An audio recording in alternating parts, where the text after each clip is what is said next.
Let's talk a little bit about this move. It's more than $500 billion that you're going to be paying out to your employees. How's that break down?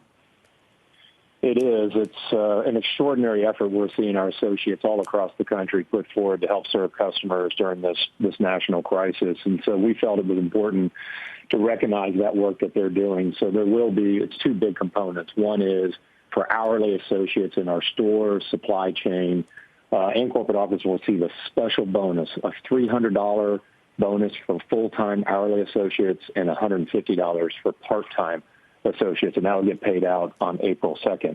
In addition to that, stores on a quarterly basis have performance measures in which they can be awarded a store-based bonus as well. Knowing that the volume we're having, we're going to go ahead and accelerate the Q1 bonus and go ahead and pay that out in April. So we're accelerating more cash into the hands of our associates. It's almost like a mini stimulus package for Walmart associates. So we're very fortunate that because of the hard work they're doing throughout our country, that we're in a position to do this. We had a lot of conversation on your program this morning about a lot of industries that are not in a position to do that, but we felt like this was an important time to recognize the hard work that they're doing. In addition to that, Becky, we're also in a position in which we're going to be hiring 150,000 new workers in temporary roles during this time, but sometimes those will morph over into full-time jobs. And we're reaching out to industries like the hospitality industry and others to see if we can't partner with them to potentially help those workers who are out of jobs. That's huge news, Dan.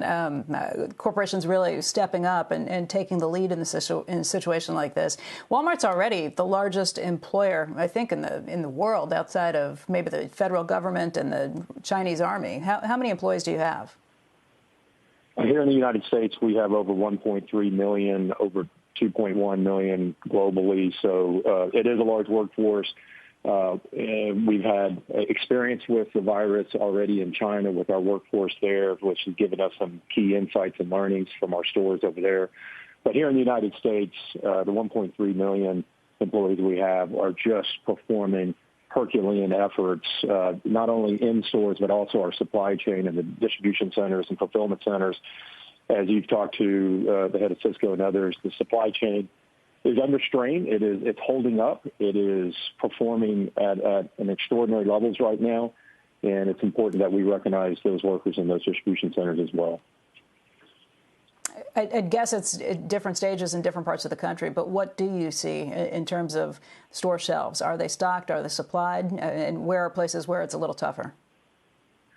It is. It's hard to kind of speak in averages across the country. What's interesting and what makes this crisis unique compared to, for example, Katrina or those were pockets of stress.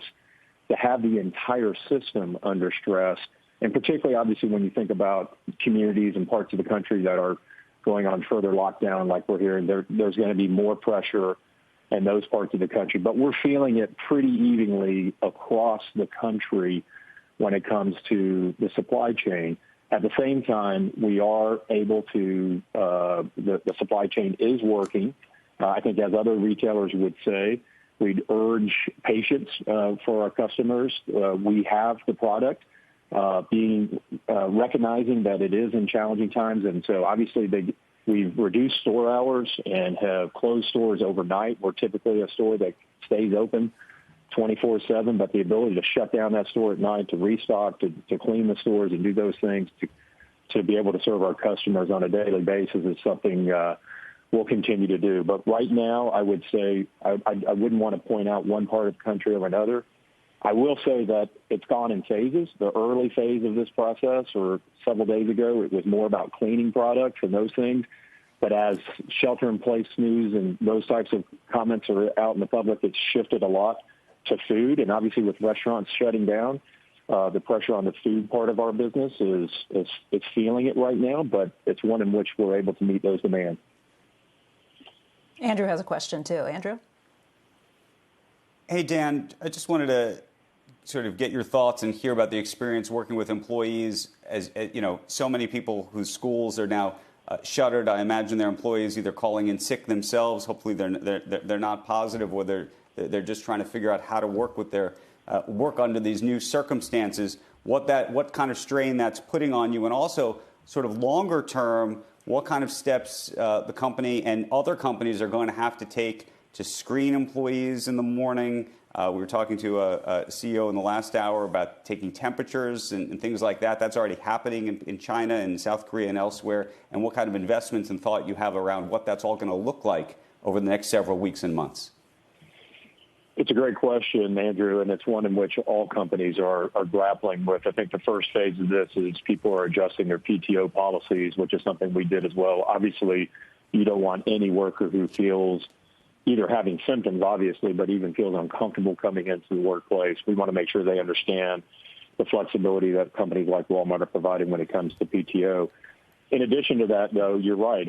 What we're constantly doing is communicating with our employees about the CDC guidelines, about the different ways in which people can protect their own personal health. At the same time, as we think about over the horizon, the fatigue that companies like us and others, if this is a sustained crisis, we're going to obviously have to find ways to make sure that we relieve the pressure on our workforce.